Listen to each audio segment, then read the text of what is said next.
जब जीवन में दुख का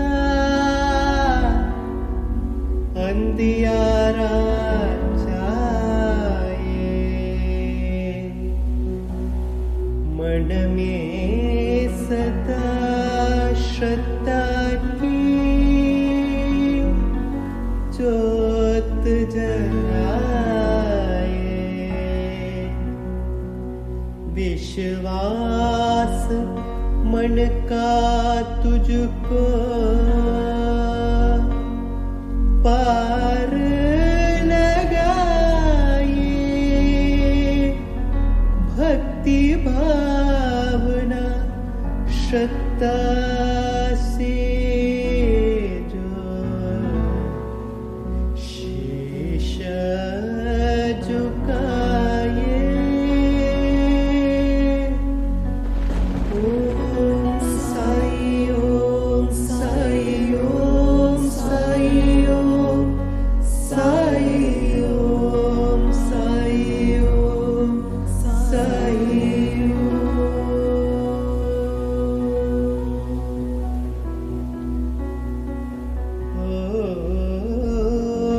सुख दुख आने जाने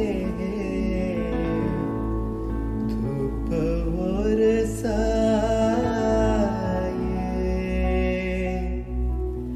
बाबरा ये मनवा तेरा उलझ न जाए, मन में आशा के दीपक बुझने न पाए,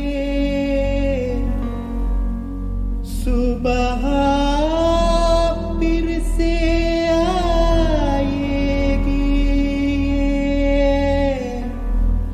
रात संग जाए,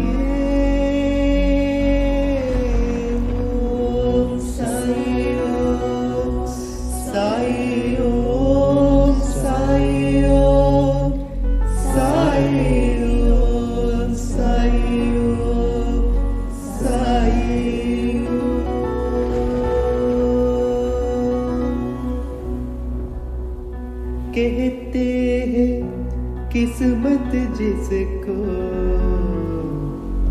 कर्म का फल है, जीवन में कर्मयोग का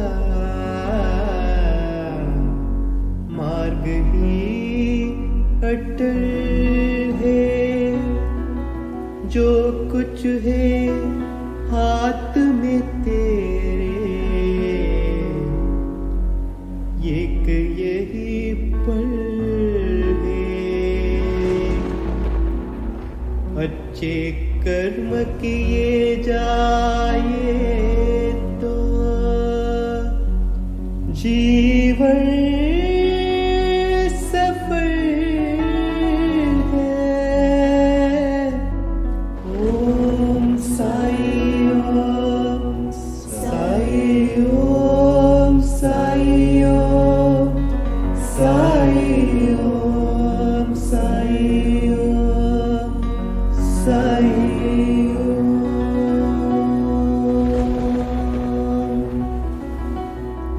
ओम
नमः सरस्वत्यै नमः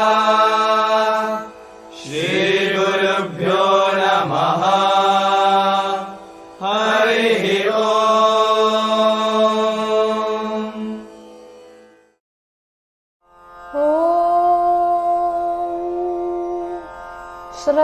श्रद्धयाग्निः समिध्यते श्रद्धया विन्दते हविः श्रद्धां भगस्य मूर्धनि वचसा वेदयामसि प्रियग्श्रद्धे ददतः प्रियग्श्रद्धेदिदासतः प्रियं भोजेषु यज्वसु इदम् उदितं कृधि यथा देवा असुरेषु श्रद्धामुग्रेषु चक्रिरे एवं भोजेषु यज्वसु अस्माकमुदितं कृधि श्रद्धां देवा यजमानाः वायुगोपा उपासते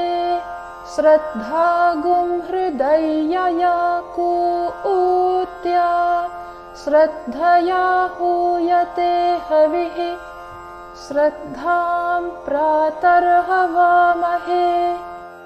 श्रद्धां मध्यं दिनं परि श्रद्धागुं सूर्यस्य निमृचि श्रद्धे श्रद्धापये हमा श्रद्धा देवानधिवस्ते श्रद्धा विश्वमिदं जगत् श्रद्धां कामस्य मातरं हविषा वर्धयामसि ॐ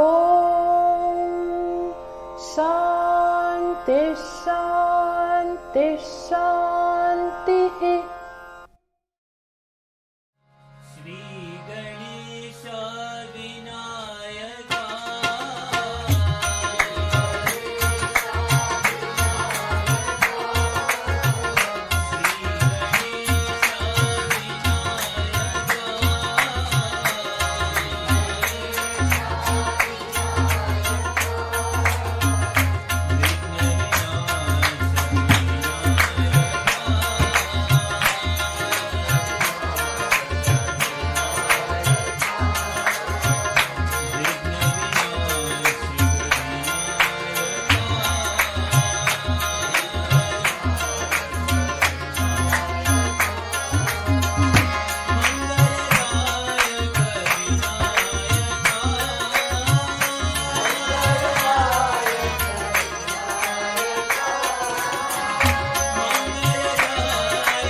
Chapter 39 Baba's Knowledge of Sanskrit.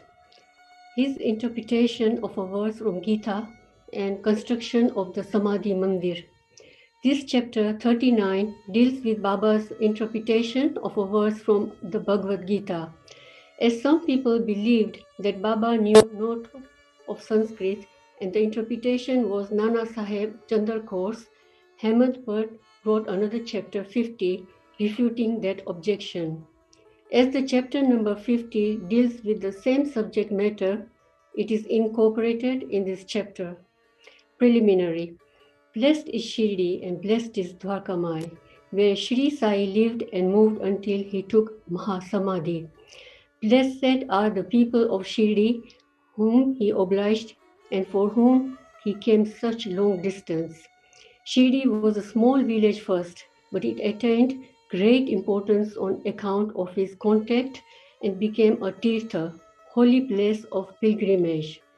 Equally blessed are the women folk of Shirdi, blessed is their whole and undivided faith in him.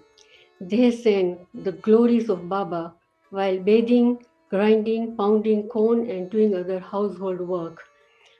Blessed is their love, for they sang sweet songs which calm and pacify the minds of the singers and listeners. Baba's interpretation.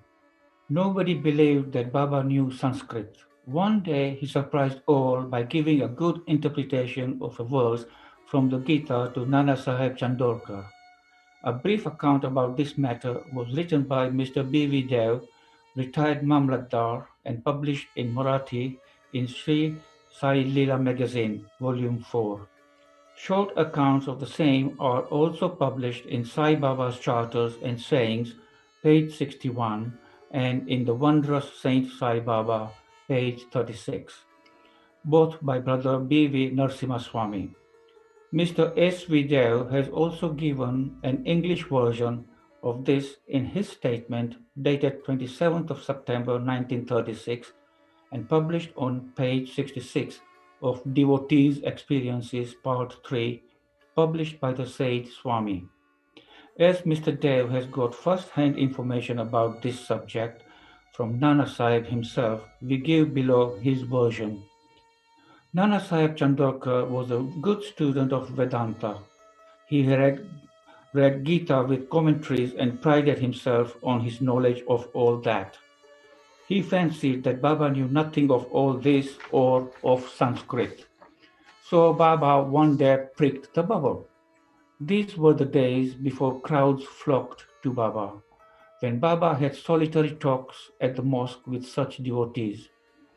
Nana was sitting near Baba and massaging his legs and muttering something. Here is the dialogue between Baba and Nana. Baba, Nana, what are you mumbling yourself? I'm reciting a shloka, verse from Sanskrit. What sloka? From Bhagavad Gita. Utter it loudly. Nana then recited Bhagavad Gita, chapter 4, verse 34, which is as follows. Tat vidhi pranipatena praniprashnena sevaya upadekshanti te jnanam jnaninas tattva darshinaha. Nana, do you understand it? Yes. If you do, then tell me. It means this.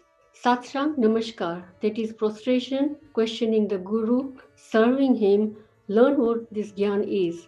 Then those Gyanis that have attained the real knowledge of Sad Vastu, Brahma, will give you Updesh, instruction of Jnana. Nana, I do not want this sort of collected purport of the whole stanza. Give me each word, its grammatical force and meaning. Then Nana explained it word by word. Nana, is it enough to make prostration merely? I do not know any other meaning for the word pranipat than prostration. What is pariprashna? Asking questions. What does prashna mean? The same, questioning. If pariprashna means the same as prashna, the question, why did Vyasa add the prefix pari? Was Vyasa off his head? I do not know of any other meaning for the word pranipashna. Seva.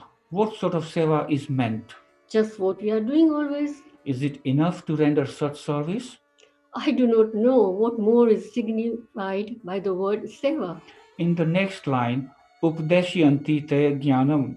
Can you so read it as to read any other word in lieu of jnanam? Yes. What word? Ajnana? Taking that word instead of jnanam, is any meaning made out of the words? No. Shankara Bhasya gives no such construction. Never mind if it does not. Is there any objection to using the word ajnana if it gives a better sense? I do not understand how to construe by placing ajnana in it. Why does Krishna refer Arjuna to jnanis or tattvadarshis to do his prostrations, interrogations, and service? Was not Krishna a tattvadarshi, in fact, jnana itself? Yes, he was, but I do not make out why he referred Arjuna to jnanis. Have you not understood this? Nana was humiliated. His pride was knocked on the head. Then Baba began to explain. 1.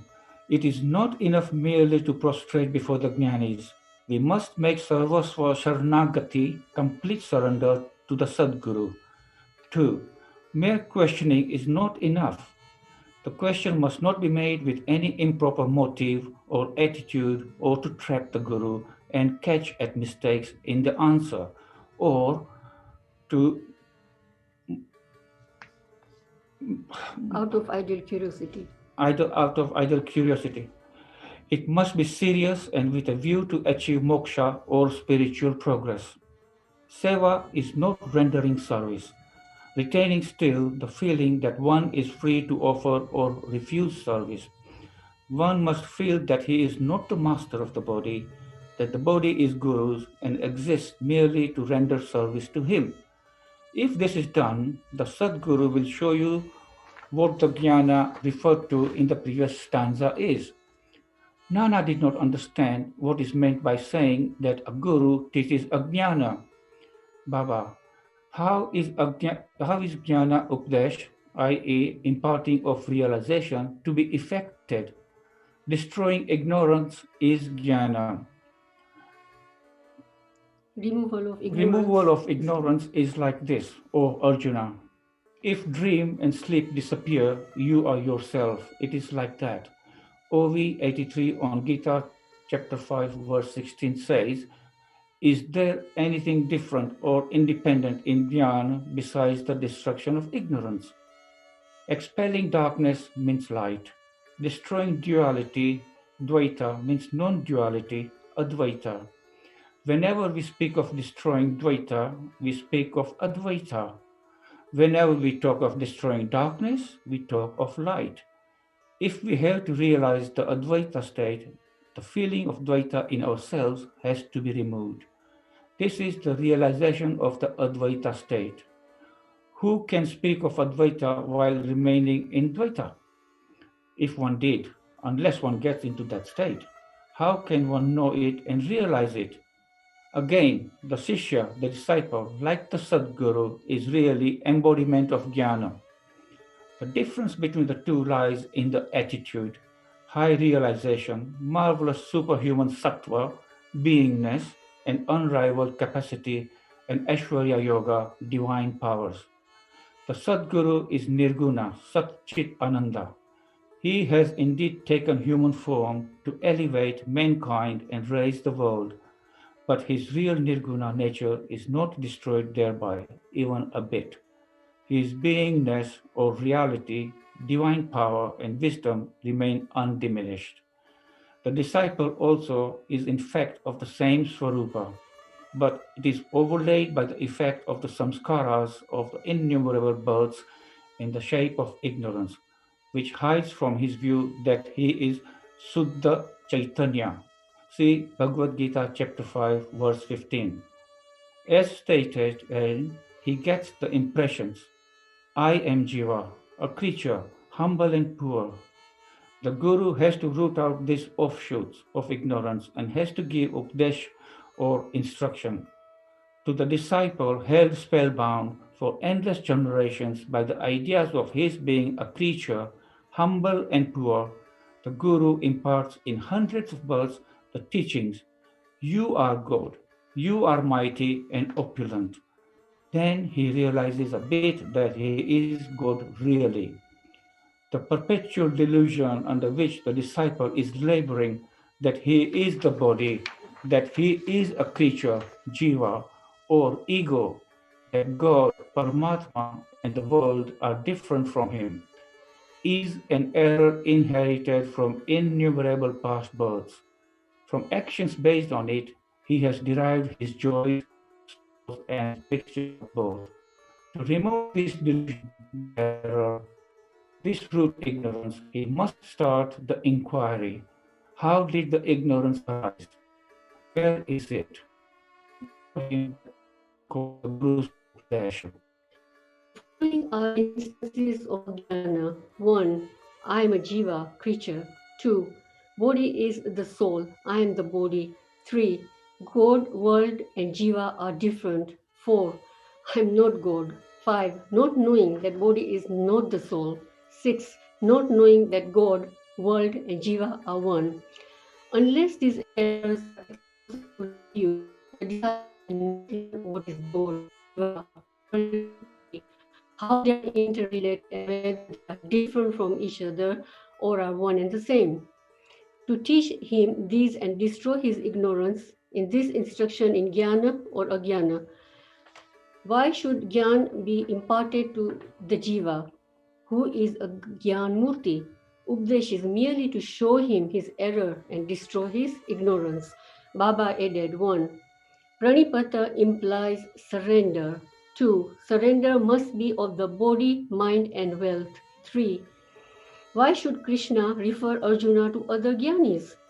Sadbhakta takes everything to be Vasudev. Bhagavad Gita, chapter 7, verse 19.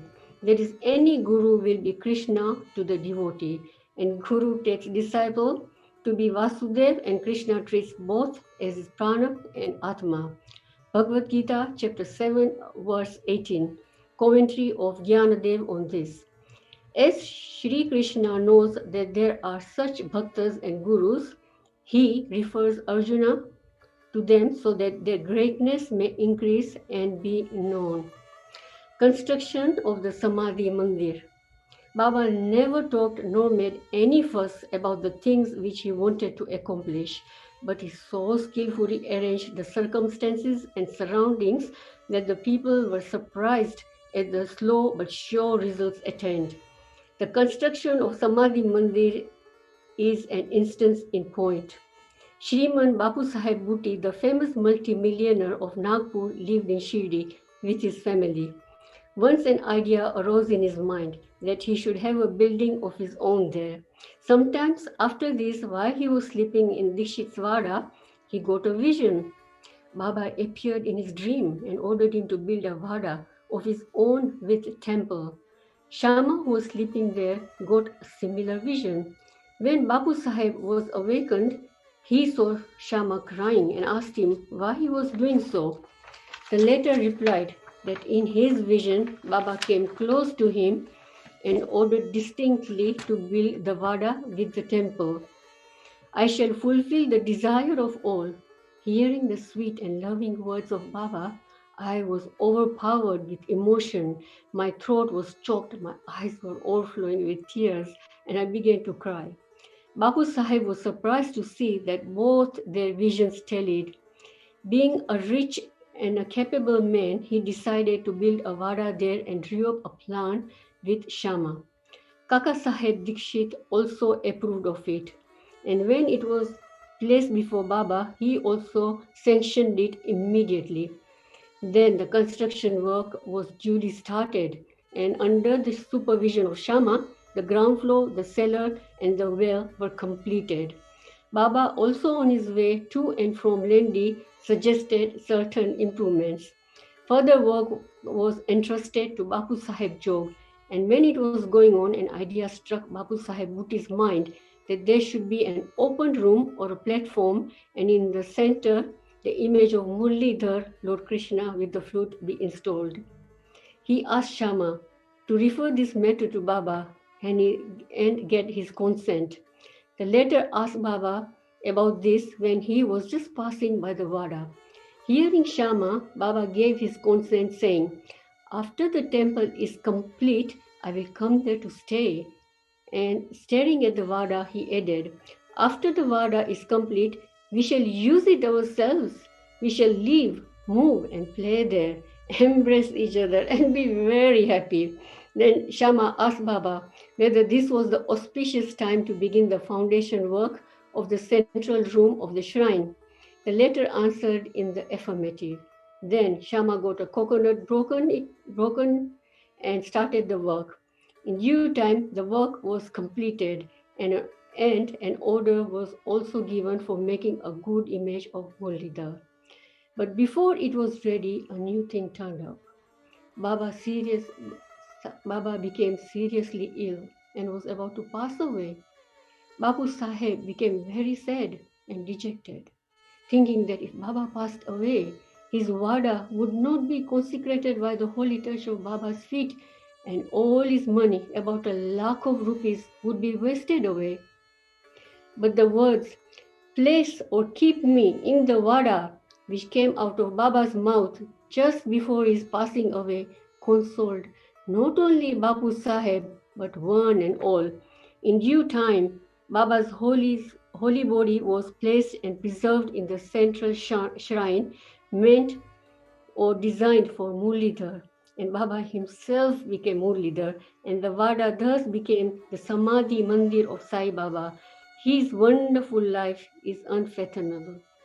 Blessed and fortunate is Bapu Sahib Bhuti, in whose Vada lies the holy and the pure body of Baba. Bow to Shri Sai, peace be to all.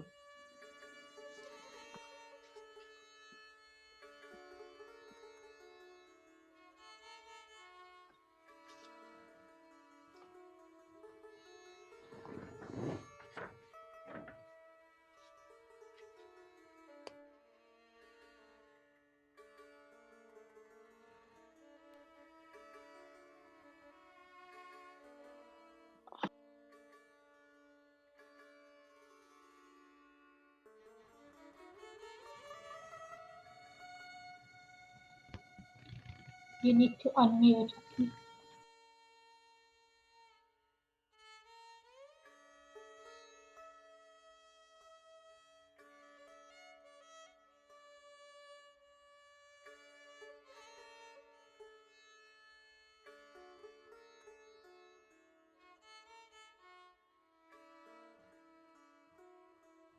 Stories of Baba. 1. Attending Mrs. Dio's Udyapan ceremony as a sannyasi with 2 others, trio, and 2. Hemapan's house in the form of his picture. In this chapter, we give 2 stories. 1. How Baba attended the Udyapan ceremony of Mr. B. Dio's mother at his house at Dahanu, and 2. How Baba attended the Simga dinner party in Hematpan's house and at Bandra.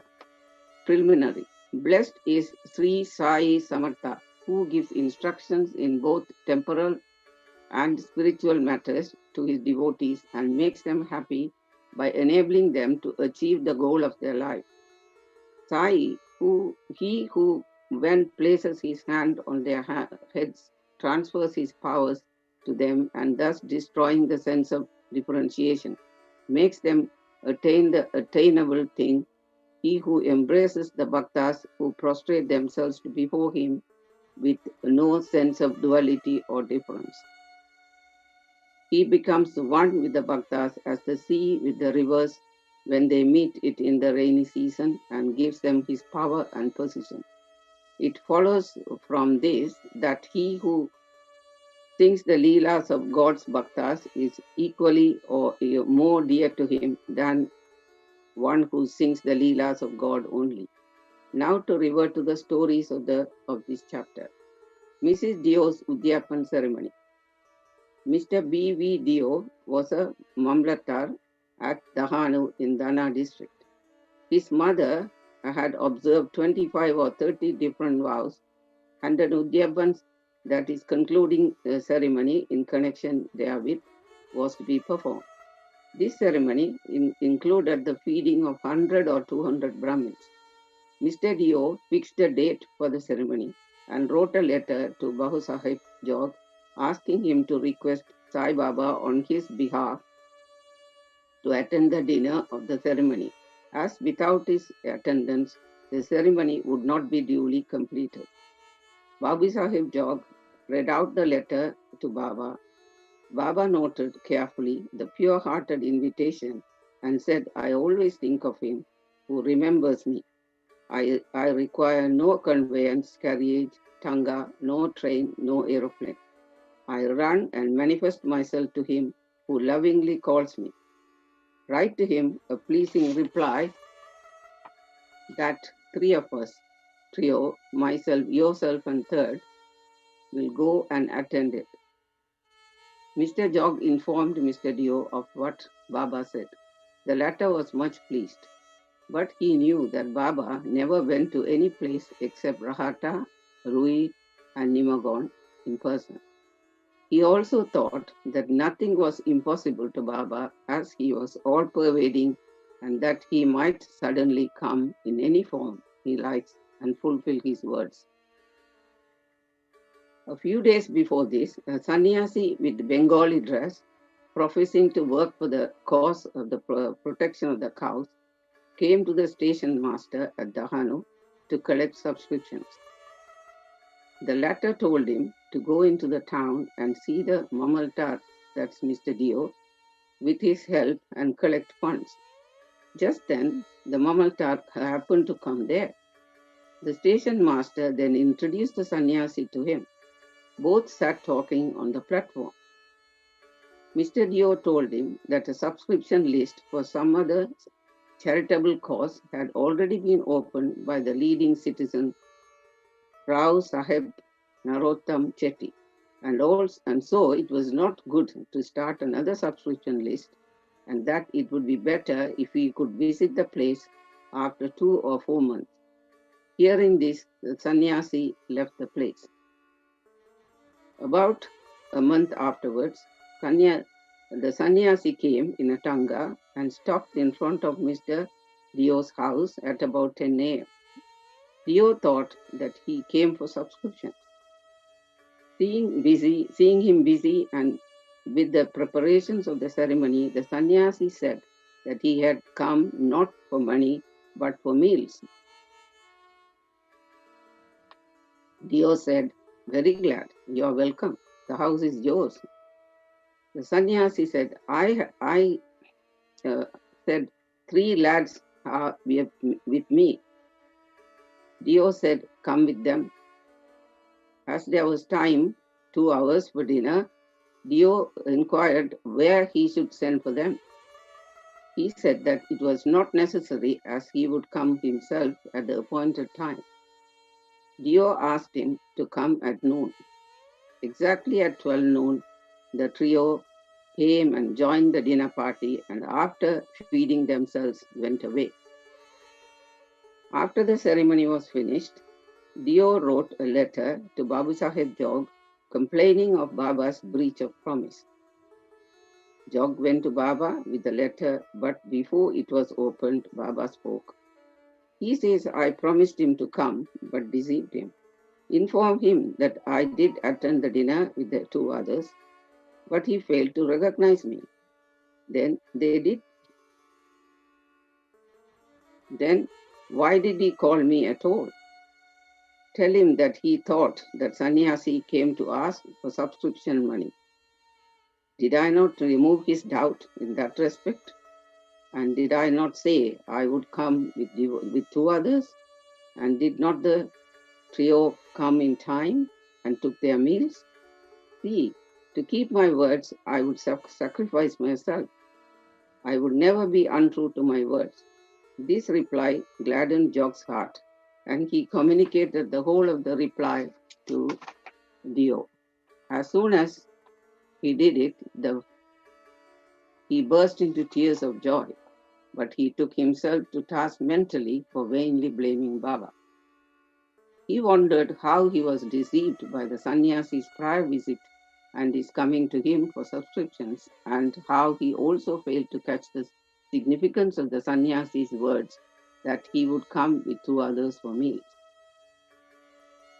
This story clearly shows that when the devotees surrender themselves completely to their Sadguru, and he sees that the religious functions in their houses are fully executed and complied with all necessary formalities. Came upon Simga dinner. Now let us take another story which shows how Baba appeared in the form of his picture and fulfilled the desire of his devotee. In 1917, on the full moon morning, Hemapan had a vision. Baba appeared to him in his dream in the form of a well-dressed sannyasi and woke him up and said that he would come to him for meals that day. This awakening constituted a part of the dream. When he fully awoke, he saw no sai, no any sannyasi. But when he began to recollect the dream, he remembered each and every word the sannyasi uttered in his dream.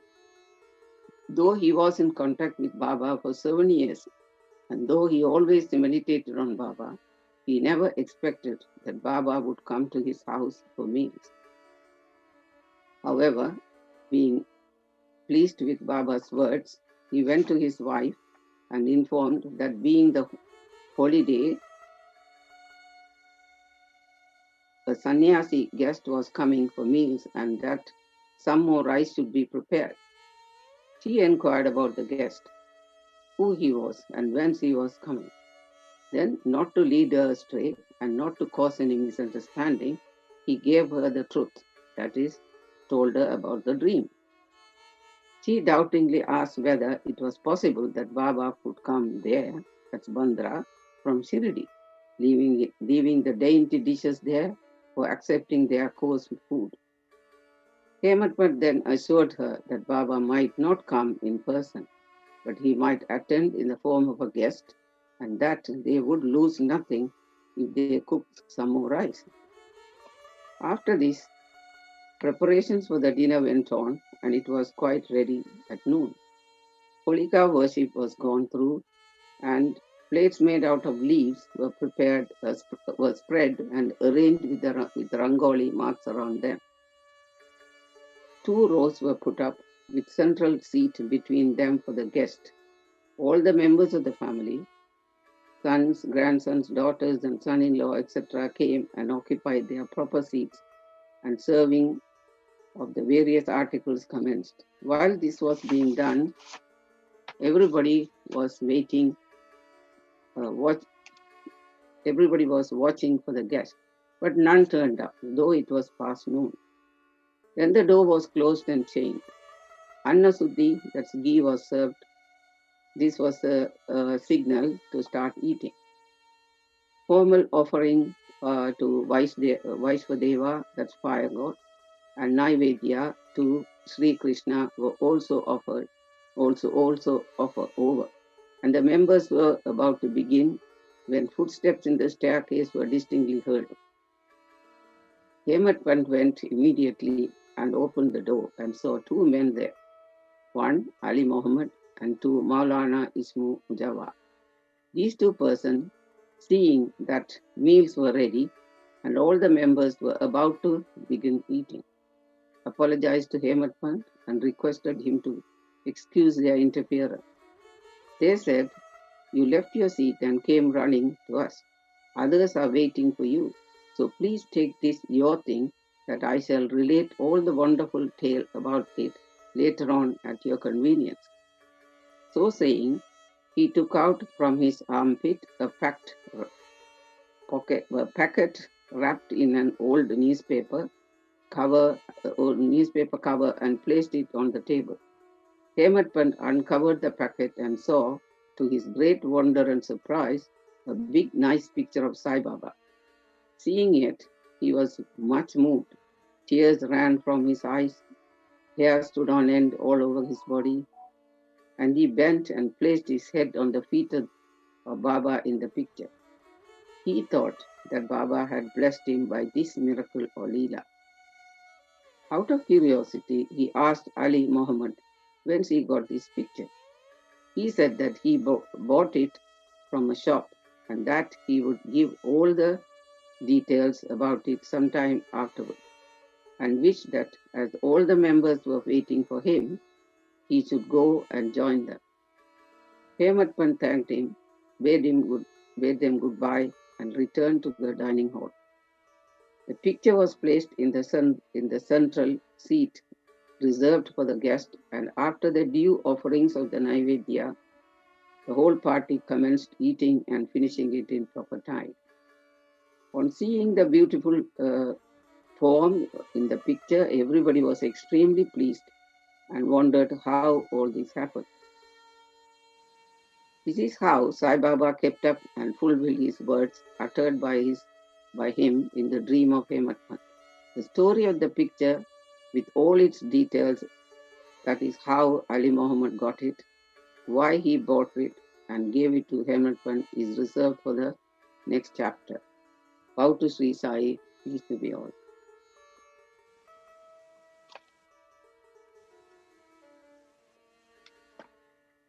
Chapter 41.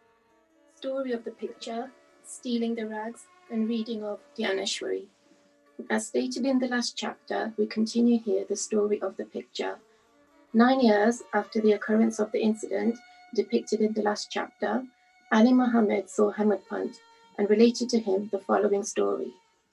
One day, while wandering in the streets of Bombay, he bought the picture from a street hawker. Then he framed and set it on a wall in his house in Bandra, suburb of Bombay. As he loved Baba, he daily took darshan of it. 3 months before he gave the picture to Hemant Pant, he was suffering from an abscess or swelling on his leg, for which an operation was performed, and he was convalescing in the house of his brother-in-law, Mr. Nur Muhammad Peerboy, in Bombay. For 3 months, his house in Bandra was closed, and nobody was living there. Only the pictures of the famous Baba, Abdul Rahman, Maulana Sahib Muhammad Hussain, Baba Sai, Baba Tajuddin, and other saints living were there. The wheel of time did not even spare these. He was lying sick and suffering in Bombay. Why should the pictures suffer there, in Bandra? It seems that they have also their ins and outs, births and deaths. All the pictures met their fate, but how Sai Baba's picture escaped it, nobody had been able to explain to me up till now. It shows the all-pervasiveness, omnipresence of Sai and his inscrutable power. He got a small picture of Saint Baba, Abdul Rahman, from Muhammad Hussain, Tahrir Tapan, many years ago. He gave it to his brother-in-law, Nur Muhammad Peerboy, and it was lying on the table for 8 years. Once the latter saw it, took it to a photographer and got it enlarged to life size, and distributed copies of the same amongst his relations and friends, including Ali Muhammad, who fixed it up in his Bandra house. Nur Muhammad was a disciple of Saint Abdul Rahman, and when he went to present the picture to his guru in an open darbar held by him, the guru got wild and ran to beat him and drove him out. He felt very sorry and dejected. He thought that he lost so much of his money and incurred his guru's displeasure and anger. As his guru did not like image worship, he took the enlarged picture with him to the Apollo Bunda, and after hiring a boat, went in it and drowned it in the sea. He requested the friends and relations to return their copies, and after getting them, 6 in all back, had them thrown by a fisherman in the Bandra Sea.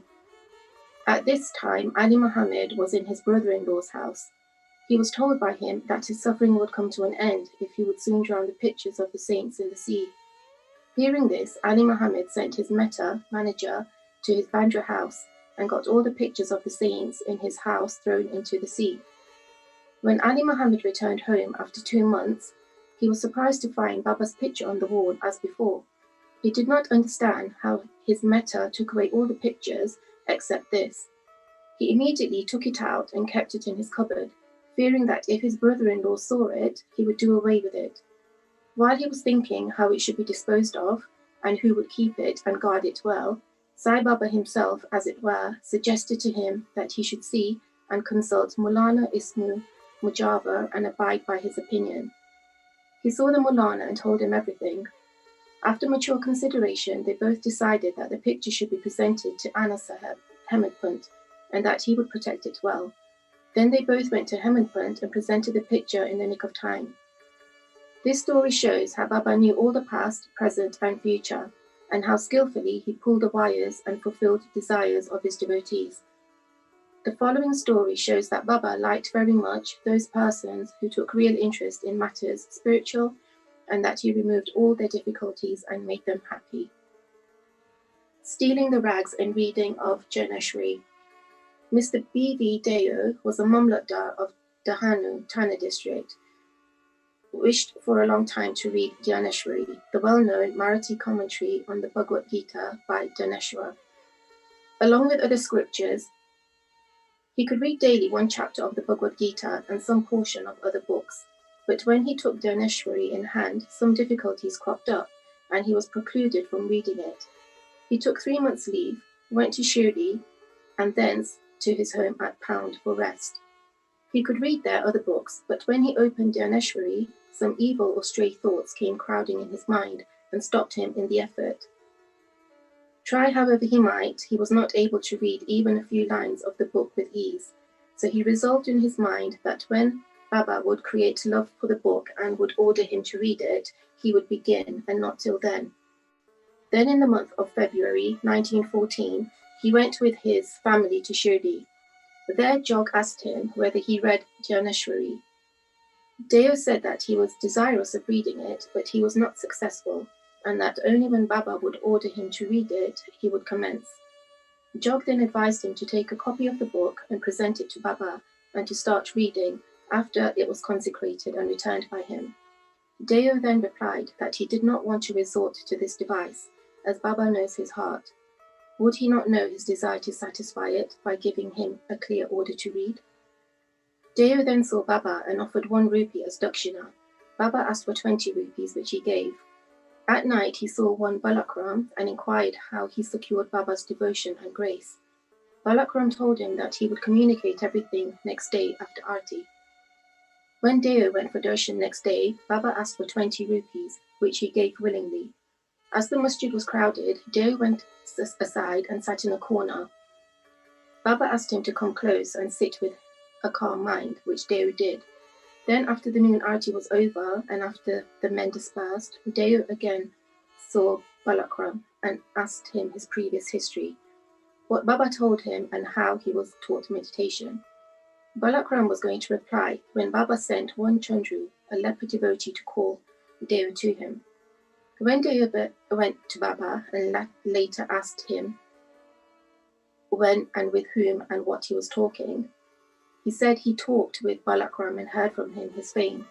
Then Baba asked again for 25 rupees as dakshina, which Deo gladly gave. Then Baba took him inside and, sitting near the post, charged him, saying, "You stole away my rags without my knowledge." Deo denied all knowledge of the rags, but Baba asked him to make a search. He searched but found none. Then Baba got angry and said, "There is nobody here. You are the only thief, so grey-haired and old. You came here for stealing." After this, Baba lost his temper, got terribly wild, gave all sorts of abuses and scoldings. Deo remained silent and watching and thought that he might get a beating also. After about an hour or so, Baba asked him to go to the Wada. He returned to the Wada and told Jog and Balakram all that had happened. Then in the afternoon, Baba sent for all and Deo also, and said that his words might have pained the old man, but as he committed the theft, he would not but speak out. Then Baba asked again for 12 rupees. Deo collected the amount, paid it, and prostrated before him. Then Baba said to him, "Go on daily reading the Janeshwari. Go and sit in the Wada, read something regularly every day, and while reading, explain the portion read to all with love and devotion. I am sitting here ready to give you the whole gold-embroidered shella. Then why go to others to steal rags? And why should you get into the habit of stealing?" Deo was much pleased to hear the words of Baba, for he asked him to start reading the Janeshwari. He thought he got what he wanted, and that he could read the book with ease thenceforth. He again prostrated himself before Baba, and said that he surrendered himself to him, and that he should be treated as a child and be helped in his reading. He realized then what Baba meant by stealing the rags. What he asked Balakram constituted the rags, and Baba did not like this behavior in this respect. As he was ready to answer any question, he did not like him to ask others and make unnecessary inquiries, and therefore he harassed and scolded him.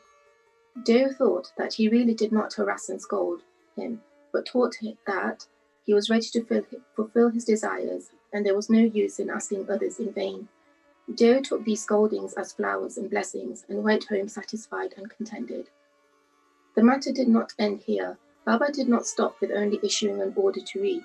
Within a year, he went to Deo and inquired about his progress. On 2nd April 1914, on Thursday morn, Baba gave him a dream vision. He sat on the upper floor and asked him whether he understood the poppy. No, answered Deo.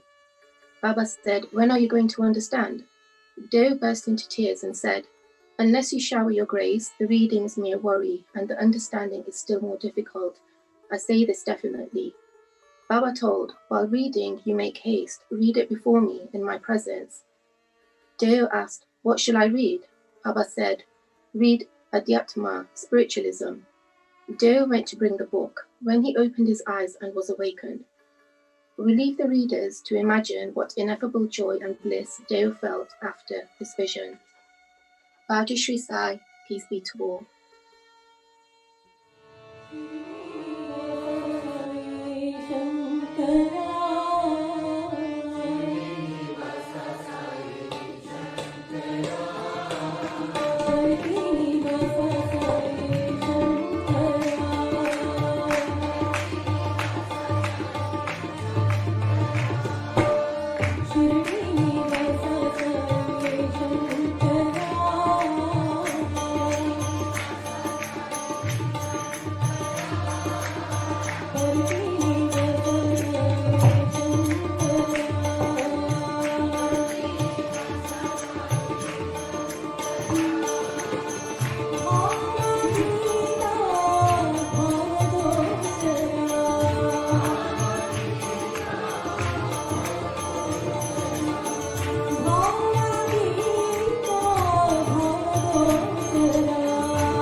describes the passing away of Baba, containing previous indication, averting the death of Ramchandra Dada Patil and Tatya Kote Patil, charity to Lakshmi Bai Shinde, and the last moment.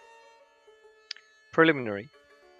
The stories given in the previous chapter have shown that the light of the Guru's grace removes fear of the mundane existence, opens the path of salvation, and turns our misery into happiness.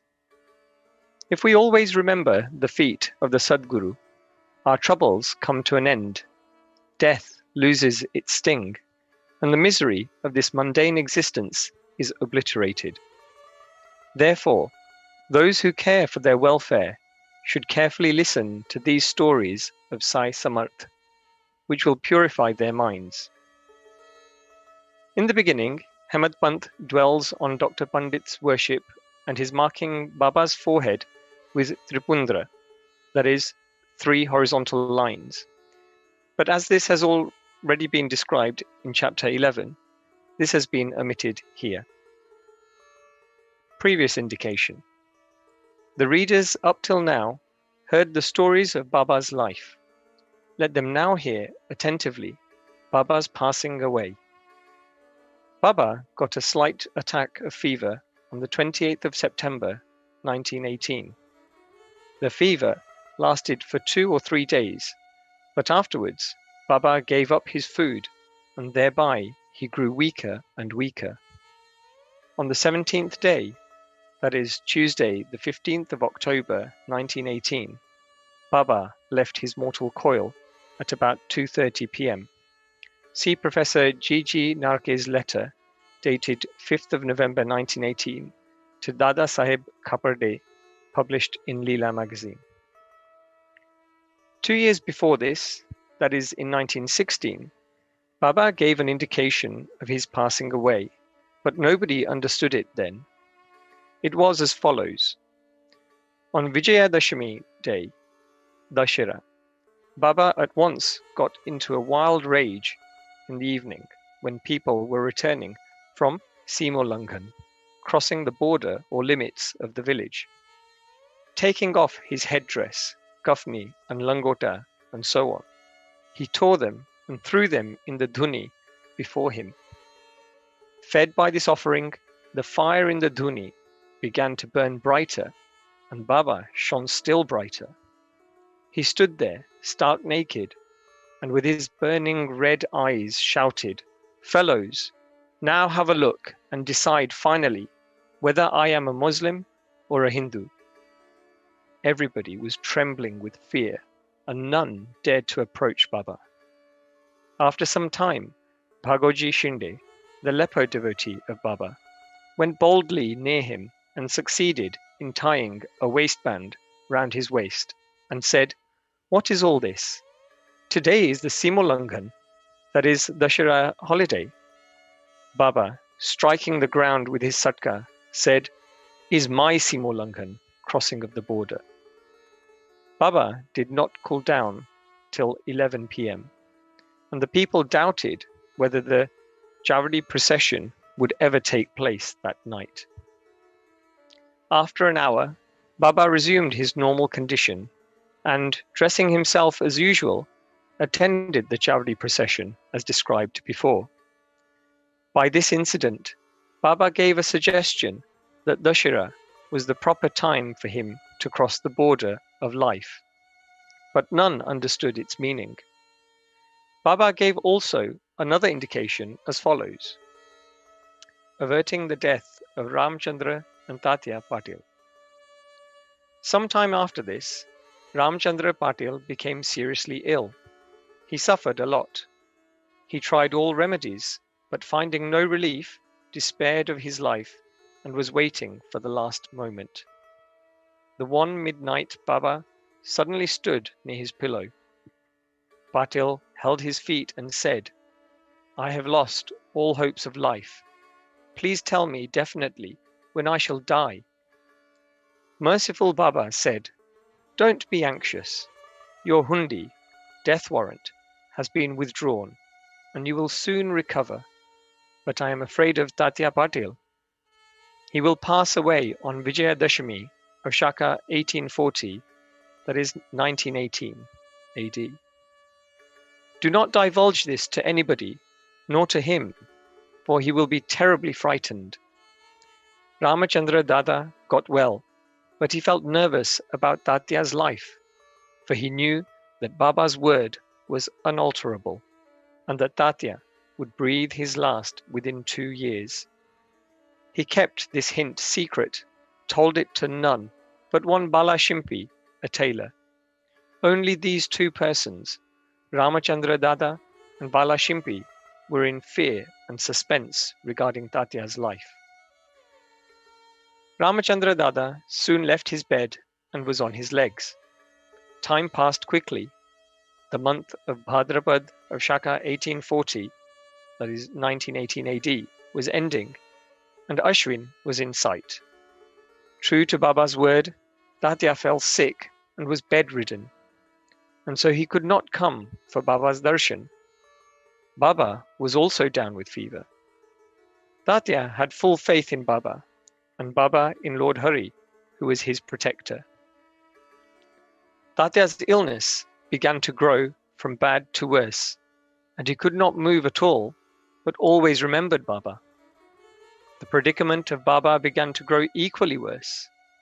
The day predicted, that is Vijayadashami, was impending, and both Ramachandra Dada and Bala Shimpi were terribly frightened about Tatya, with their bodies trembling and perspiring with fear, thought that as predicted by Baba, Tatya's end was nigh. Vijayadashami dawned, and Tatya's pulse began to beat very slow, and he was expected to pass away shortly. But a curious thing happened. Tatya remained, his death was averted, and Baba passed away in his stead. It seemed as if there was an exchange. People said that Baba gave up his life for Tatya. Why he did so? He alone knows, as his ways are inscrutable. It seems, however, that in this incident, Baba gave a hint of his passing away, substituting Tatya's name for his own. The next morning, 16th of October, Baba appeared to Dasganu at Pandharpur in his dream and said to him, "Masjid collapsed. All the oilmen and grocers of Shirdi teased me a lot, so I leave the place. I therefore came to inform you here. Please go there quickly and cover me with lots of flowers." Dasganu got the information also from Shirdi letters. So he came to Shirdi with his disciples and started bhajan and kirtan and sang the Lord's name all through the day before Baba's samadhi. Himself weaving a beautiful garland of flowers studded with Lord Hari's name, he placed it on Baba's samadhi and gave a mass feeding in Baba's name. Charity to Lakshmi Bai. Dashara or Vijayadashami is regarded by all the Hindus as the most auspicious time, and it is befitting that Baba should choose this time for his crossing the borderline. He was ailing some days before this, but he was ever conscious internally.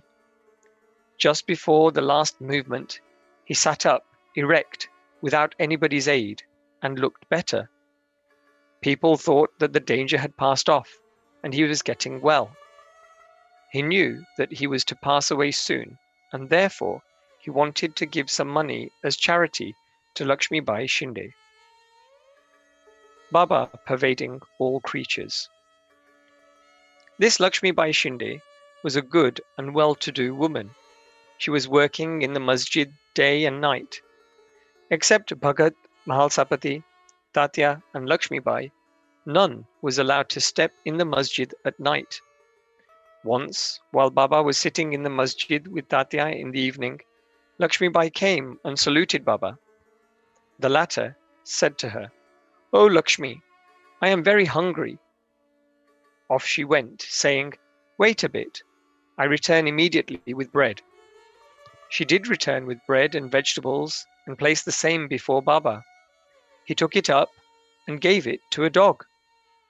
Lakshmi Bai then asked, "Is this, Baba? I ran in haste, prepared bread with my own hands for you, and you threw it to a dog without eating a morsel of it? You gave me trouble unnecessarily." Baba replied, "Do you grieve for nothing? The appeasement of the dog's hunger is the same as mine. The dog has got a soul. The creatures may be different, but the hunger of all is the same, though some speak and others are dumb. Know for certain that he who feeds the hungry really serves me with food. Regard this as an axiomatic truth. This is an ordinary incident, but Baba thereby propounded a great spiritual truth and showed its practical application in daily life without hurting anybody's feelings. From this time onward, Lakshmi Bai began to offer him daily bread and milk with love and devotion. Baba accepted and ate it appreciatingly. He took a part of this and sent the remainder with Lakshmi Bai to Radha Krishna Mai, who always relished and ate Baba's remnant prasad. This bread story should not be considered as a digression. It shows how Sai Baba pervaded all the creatures and transcended them. He is omnipresent, birthless, deathless, and immortal. Baba remembered Lakshmi Bai's service. How could he forget her?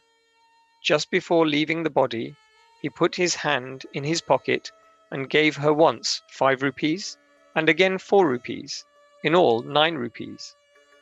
This figure 9 is indicative of the 9 types of devotion described in chapter 21, or it may be the dakshina offered at the time of Simolangan. Lakshmi Bai was a well-to-do woman, and so she was not in want of any money. So Baba might have suggested to her and brought prominently to her notice the 9 characteristics of a good disciple mentioned in the 6th verse of chapter 10, Skanda 11 of the Srimad Bhagavad, wherein first 5 and then 4 characteristics are mentioned in the first and second couplets. These 9 types of devotion were learnt by Shabri from Lord Rama. Baba followed the order, first paid 5 rupees and then 4 rupees, in all 9 rupees. Not only 9, but many times 9 rupees passed through Lakshmi Bai's hand. But Baba's gift of 9 she will ever remember. Being so watchful and conscious, Baba also took other precautions in his last moment. In order that he should not be embroiled or entangled with love and affection for his devotees, he ordered them all to clear off. Kaka Sahib Dikshit, Bapu Sahib Bhuti, and others were in the masjid anxiously waiting upon Baba, but he asked them to go to the Vada and return after meals. They could not leave Baba's presence, nor could they disobey him. So with heavy hearts and heavy feet, they went to the Vada.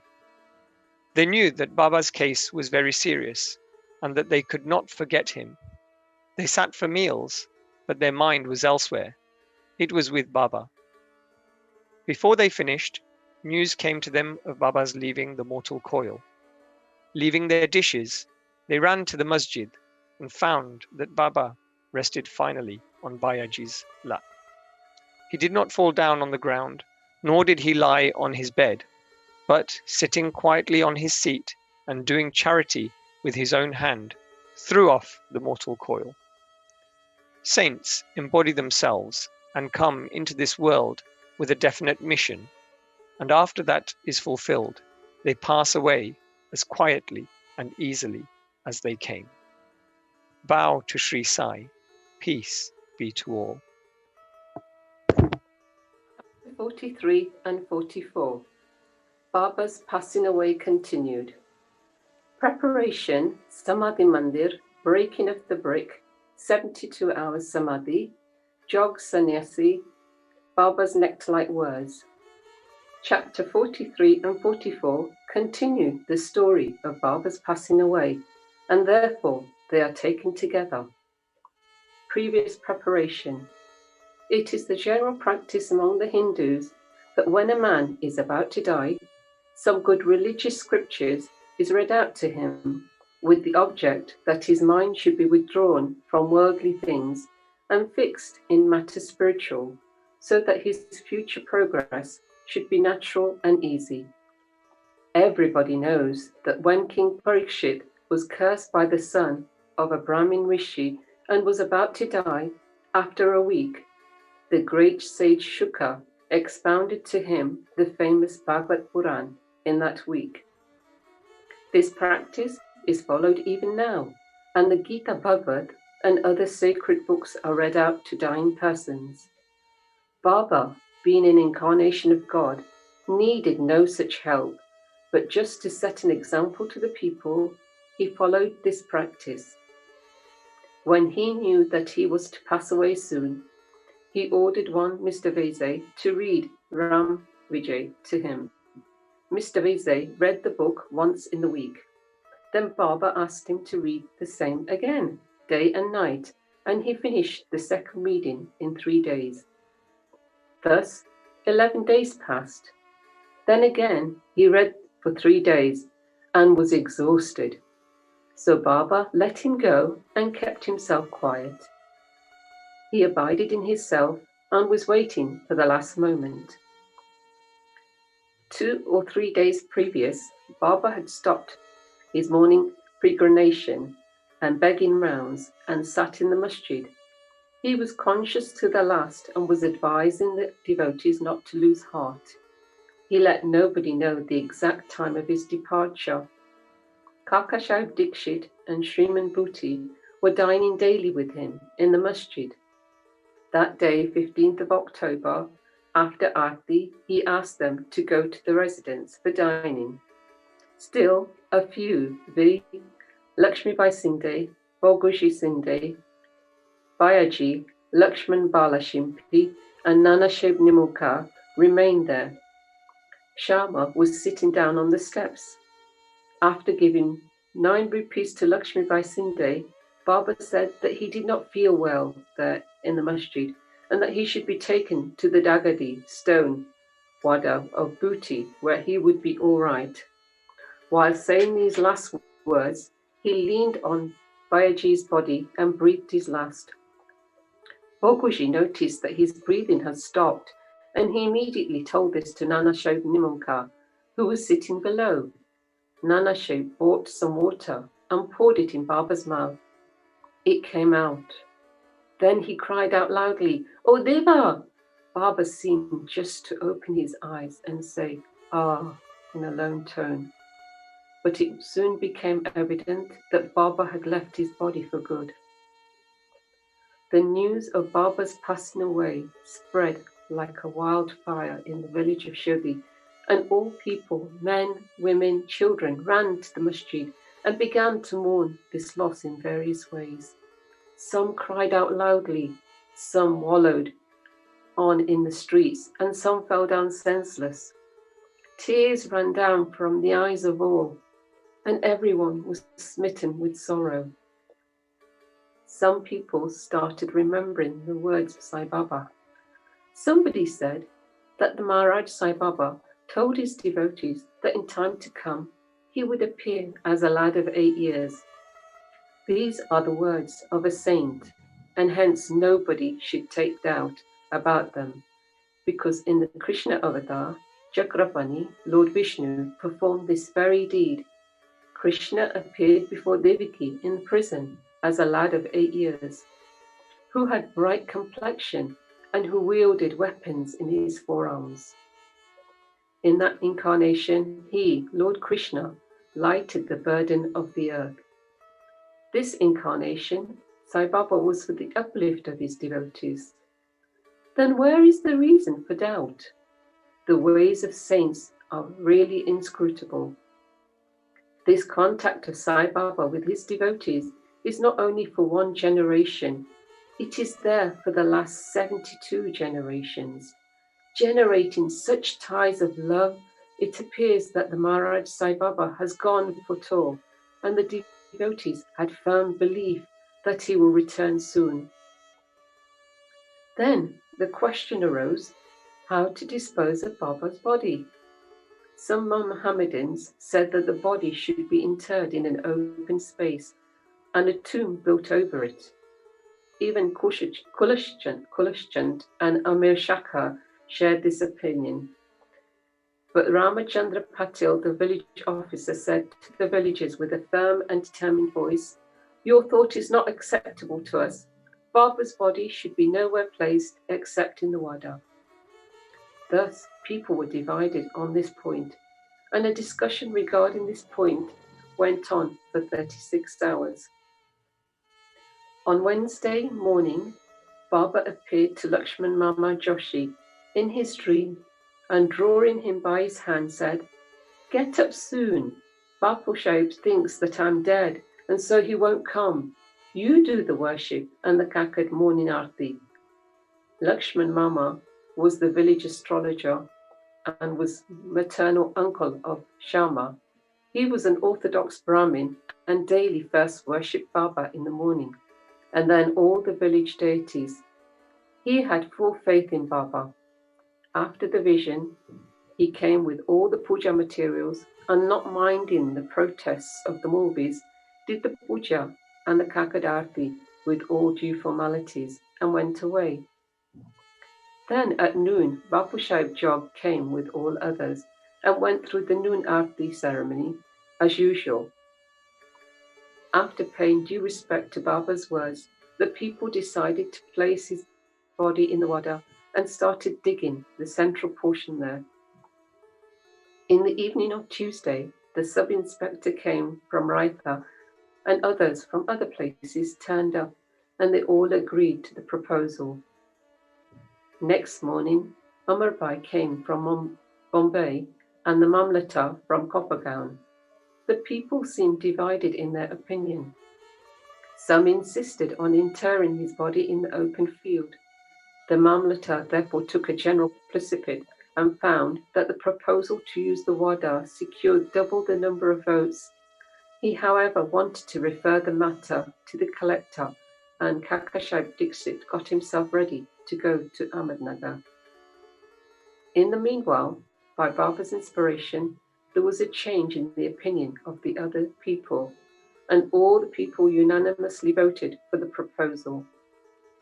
On Wednesday evening, Baba's body was taken in procession and brought to the Wada and was interred there with due formalities in the Garbha, that is the central portion reserved for Muralidhar. In fact, Baba became the Muralidhar and the Wada became a temple and a holy shrine where so many devotees went and are now going to find rest and peace. All the obsequies of Baba were duly performed by Balasahib Bait and Upsani, a great devotee of Baba. It may be noted here that as observed by Professor Naik, Baba's body did not get stiff, though it was exposed for 36 hours, and that all the limbs were elastic and that his kafni could be taken out without being torn to pieces. Breaking of the brick. Some days before Baba's departure, there occurred an ominous sign foreboding the event. There was in the masjid an old brick on which Baba rested his hand and sat. At night time, he leaned against it and he had his asan. This went on for many years. One day, during Baba's absence, a boy who was sweeping on the floor took it up in his hand and unfortunately it slipped from thence, fell down and was broken into 2 pieces. When Baba came to know about this, he bemoaned its loss, crying, "It is not the brick, but my fate that has been broken into pieces. It was my lifelong companion. With it, I always meditated on the self. It was as dear to me as my life. It has left me today." Some may raise here a question. Why should Baba express this sorrow for such an inanimate thing as a brick? To this, Hemant Pant replies that saints incarnate in this world with the express mission of saving the poor, helpless people, and when they embody themselves and mix and act with the people, they act like them. That is, outwardly, they laugh, play and cry like all other people, but inwardly they're wide awake to their duties and mission. 72 hours Samadhi. 32 years before this, that is, in 1886 AD, Baba made an attempt to cross the border line. On a Magashihasa Purnima, full moon day, Baba suffered from a severe attack of asthma. To get rid of it, Baba decided to take his prana high up and go into Samadhi. He said to Bhagat Malsapati, "Protect my body for 3 days. If I return, it will be all right. if I do not, bury my body in the open land, pointing to it and fix 2 flags there as a mark. After saying this, Baba fell down at about 10 p.m. His breathing stopped as well as his pulse. It seemed as if his prana left the body. All the people, including the villagers, came there and wanted to hold an inquest and bury the body in the place appointed by Baba. But Malsapati prevented this. With Baba's body on his lap, he sat full 3 days guarding it. After 3 days passed, Baba showed signs of life at 3 a.m. His breathing commenced, the abdomen began to move, his eyes opened, and stretching his limbs, Baba returned to consciousness, life again. From this and other accounts, let the readers consider whether Sai Baba was the 3.5 Cupid's body that he occupied for some years, and that he left thereafter, or he was the self inside. The body, composed of the 5 elements, is perishable and transient, but the self within is the thing, absolute reality, which is immortal and intransient. This pure being, consciousness or Brahma, the ruler and controller of the senses and mind, is the thing Sai. This pervades all things in the universe, and there is no space without it. For fulfilling his mission, he assumed the body, and after it was fulfilled, he threw away the body, the finite aspect, and assumed his infinite aspect. Sai ever lives as also the previous incarnation of God the Tatri. Sri Narasimha Saraswati of Gangapur, his passing away is only an outward aspect, but really he pervades all animate, inanimate things and is the inner controller and ruler.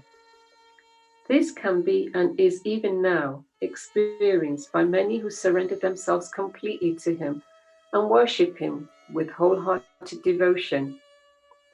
Though it's not possible for us to see Baba's form now onwards, still, if we go to Shirdi, we shall find his beautiful, lifelike portrait adorning the masjid. This has been drawn by Shamro Jekar, a famous artist and well-known devotee of Baba. To an imaginative and devout spectator, this portrait can give even today the satisfaction of taking Baba's darshan.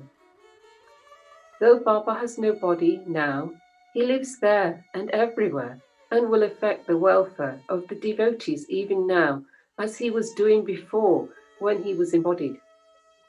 Saints like Baba never die.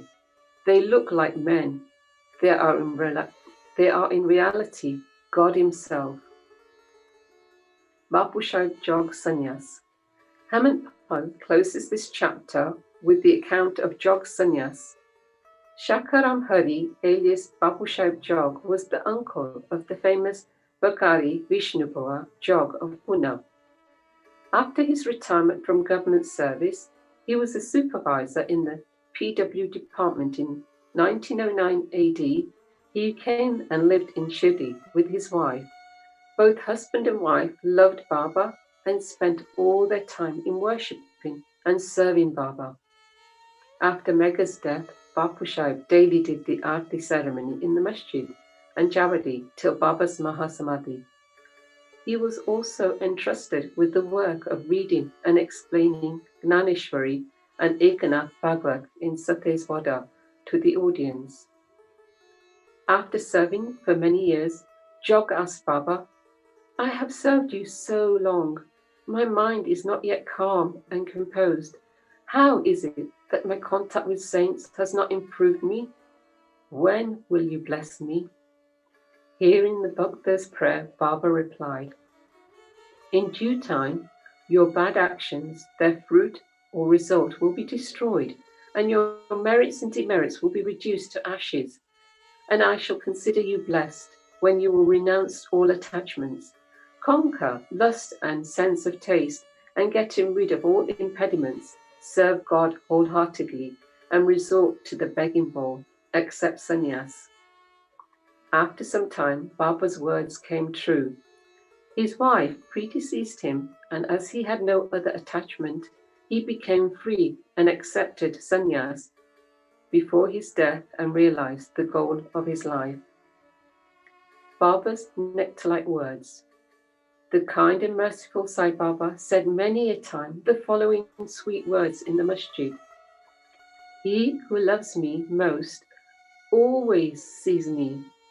The whole world is desolate to him without me. He who tells no stories but mine, he ceaselessly meditates upon me and always chants my name. I feel indebted to him who surrenders himself completely to me and ever remembers me. I shall repay his debt by giving him salvation, self-realization. I am dependent on him who thinks and hungers after me, and who does not eat anything without first offering it to me. He who thus comes to me becomes one with me, just as the river gets to the sea and becomes merged one with it. So, leaving out pride and egoism, and with no trace of them, you should surrender yourself to me, who is seated in your heart. Who is this me? Sai Baba expounded many a time who this me or I is. He said, you need not go far or anywhere in search of me. Barring your name and form, there exists in you, as well as in all beings, a sense of being or consciousness of existence. That is myself. Knowing this, you see me inside yourself, as well as in all beings. If you practice this, you will realize all pervasiveness and thus attain oneness with me. Hemant Pant therefore makes a bow to the readers and requests them humbly and lovingly that they should love and respect all gods, saints, and devotees. Has not Baba often said, he who carps and cavils at others pierces me in the heart and injures me, but he that suffers and endures pleases me most. Baba thus pervades all beings and creatures and besets them on all sides. He likes nothing but love to all beings. Such nectar, pure, auspicious, and ambrosia always flowed from Baba's lips. He therefore concludes, those who lovingly sing Baba's fame and those who hear the same with devotion, both become one with Sai. Bow to Shirdi Sai, peace be to all. Chapter 45. Kaka Sahib's doubt and Andrao's vision.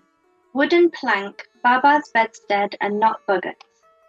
Preliminary. We have described in the last 3 chapters Baba's passing away. His physical or finite form has no doubt disappeared from our view, but the infinite or spiritual form, spirit of Baba, ever lives. The leelas which occurred during his lifetime have been dwelt upon at great length up till now. Ever since his passing away, fresh leelas have taken place and are even now happening. This clearly shows that Baba is ever living and helping his devotees as before. The people who got the contact of Baba when he was living were indeed very fortunate. But if any of them did not get a dispassion for the things and enjoyments of the world and had not their minds turned to the Lord, it was surely their ill luck. What was then wanted and is now wanted is the wholehearted devotion to Baba. All our senses, organs, and mind should cooperate in worshipping and serving Baba. It is no use in engaging some organs in the worship and deflecting others. If a thing like worship or meditation is to be done, it ought to be done with all our mind and soul. The love that a chaste woman bears to her husband is sometimes compared to that which a disciple bears to his master, Guru. Yet the former falls far short of the latter, which is incomparable. No one, whether he be father, mother, brother, or any other relation comes to our aid in attaining the goal of life, self-realization. We have to chalk out and traverse the path of self-realization ourselves. We have to discriminate between the unreal and the real, renounce the things and enjoyments of this world and the next, control our senses and mind, and aspire for liberation only. Instead of depending upon others, we should have full faith in ourselves. When we begin to practice discrimination, we come to know that the world is transient and unreal, and our passion for worldly things become less and less, and ultimately we get dispassion or non-attachment for them. Then we know that the Brahma, which is no other than our Guru, is the sole reality, and as it transcends and besets the seeming universe, we begin to worship it in all creatures. This is the unitive bhajan or worship. When we thus worship the Brahma or Guru wholeheartedly, we become one with him and attain self-realization. In short, always chant the name of the Guru, and meditating on him enables us to see him in all beings and confers eternal bliss on us. The following story will illustrate this.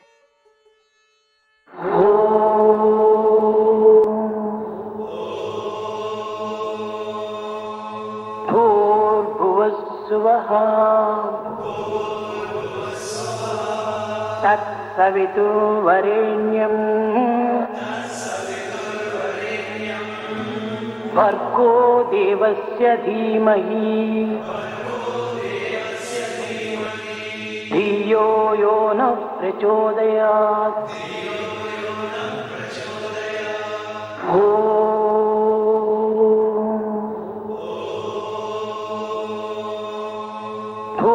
भूर्भुवस्सुवः तत्सवितुर्वरेण्यं भर्गो देवस्य धीमहि धियो यो न प्रचोदयात्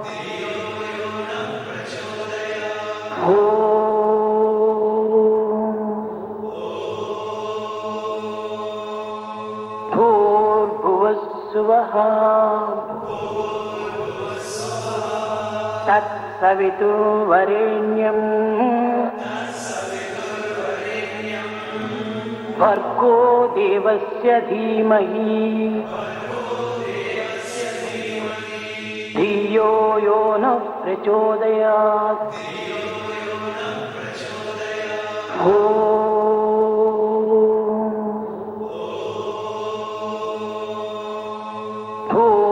भूर्भुवस्सुवः तत्सवितुर्वरेण्यं भर्गो देवस्य धीमहि धियो यो न प्रचोदयात्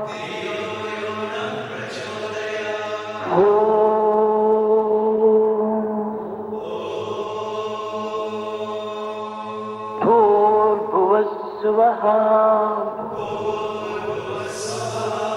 तत्सवितुर्वरेण्यं भर्गो देवस्य धीमहि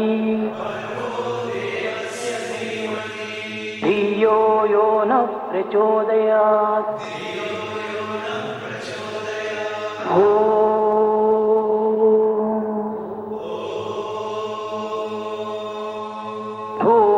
भूर्भुवस्सुवः तत्सवितुर्वरेण्यं भर्गो देवस्य धीमहि धियो यो न प्रचोदयात्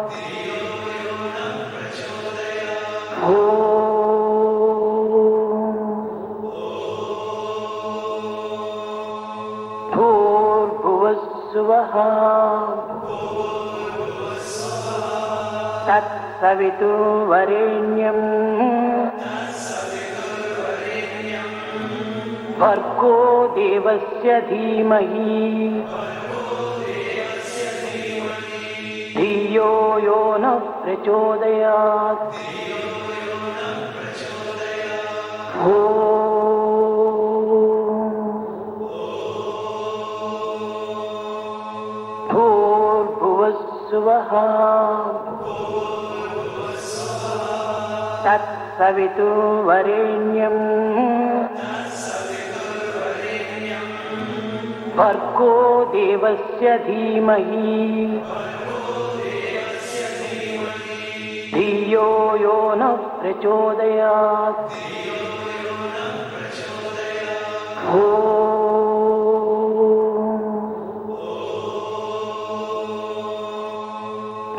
भूर्भुवस्सुवः तत्सवितुर्वरेण्यम् भर्गो देवस्य धीमहि धियो यो न प्रचोदयात्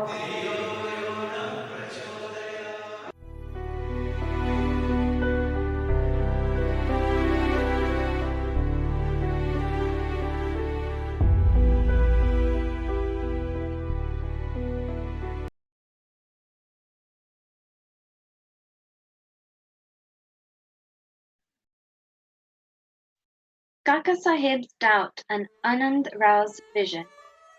It is well known that Sai Baba has enjoined Kaka Sahib Dikshit to read daily 2 works of Sri Ekanath, 1 Bhagavat and 2 Bhavata Ramayan.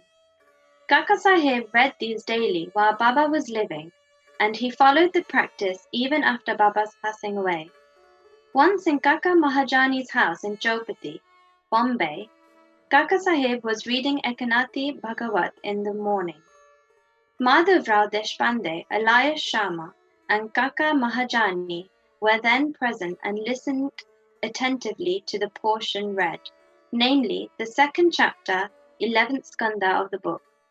Therein, the 9 nathas or siddhas of the Rishabhai family, namely Kavi, Hari, Anantariksha, Prabhuda, Vipalayan, Avirhota, Drumil, Jamas, and Karabhajan expanded the principles of the Bhagavat Dharma to King Janak.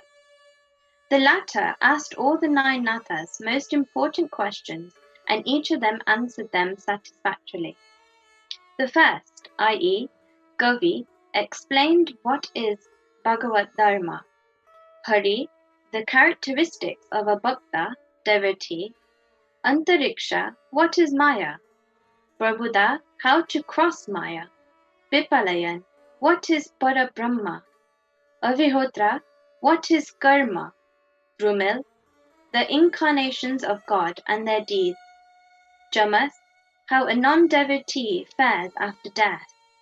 Karabhajan, the different modes of worship of God in different ages.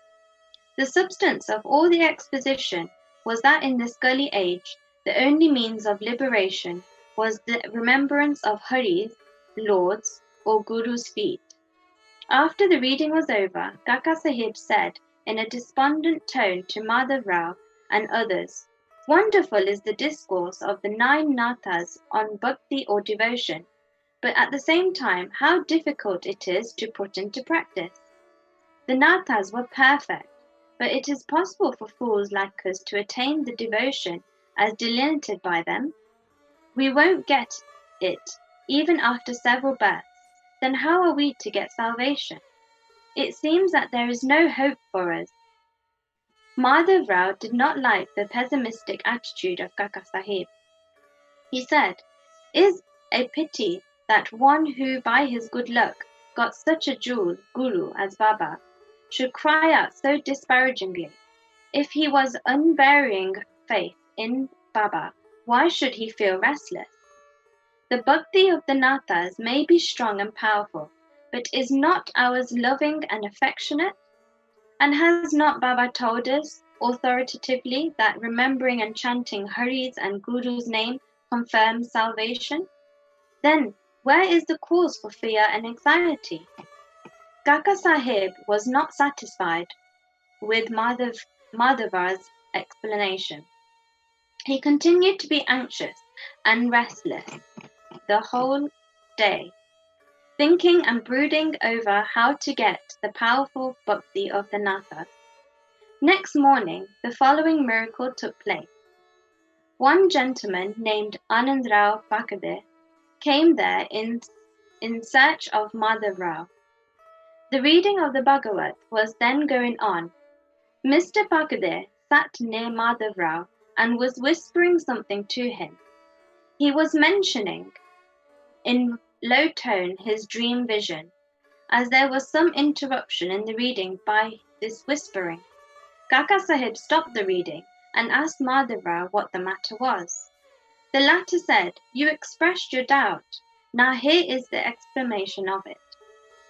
Here, Mr. Pakade's vision, which Baba gave him, explaining the characteristics of saving devotion and showing that the devotion in the form of bow to or worship of Guru's feet is sufficient.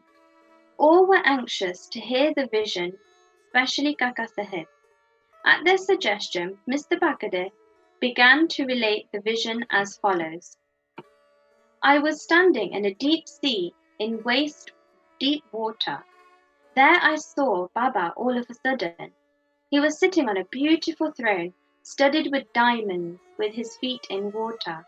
I was most pleased and satisfied with the form of Baba. The vision was so realistic that I never thought that it was a dream. Curiously enough, Madhavrao was also standing there. He said to me feelingly, Anandrao, fall at Baba's feet. I rejoined, also wished to do so, but his feet are in water. How can I place my head on them? I am helpless. Hearing this, he said to Baba, Deva, take out your feet which are under water. Then Baba immediately took out his feet. I caught them without delay and bowed to them. On seeing this, Baba blessed me, saying, Go now, you will attain your welfare. There is no cause for fear and anxiety. He also added, Give a silk-bordered dhota to my Shama. You will profit thereby. In compliance with Baba's order, Mr. Pakade brought the dhota and requested Kaka Sahib to hand it over to Madhavrao, but the latter refused to accept it, saying that unless Baba gave a hint or suggestion for acceptance, he would not accept it. Then after some discussion, Kaka Sahib decided to cast lots. It was the invariable practice of Kaka Sahib to cast lots in all dubious matters and to abide by the decision as shown by the picked up chit or lot. In this particular case, 2 chits, on one of which was written to accept and on another to reject, were placed at the feet of Baba's picture, and an infant was asked to pick one of them. The to accept chit was picked up and the dhota was handed over and accepted by Madhavrao. In this way, both Anandrao and Madhavrao were satisfied and Kaka Sahib's difficulty was solved. This story exhorts us to give respect to the words of other saints, but at the same time asks us to have full faith in our mother, i.e. the Guru, and abide by his instructions, for he knows our welfare better than any other person. Carve out on your heart the following words of Baba. Are innumerable saints in this world, but our Father, Guru, is the Father, real Guru. Others might say many good things, but we should never forget our Guru's words.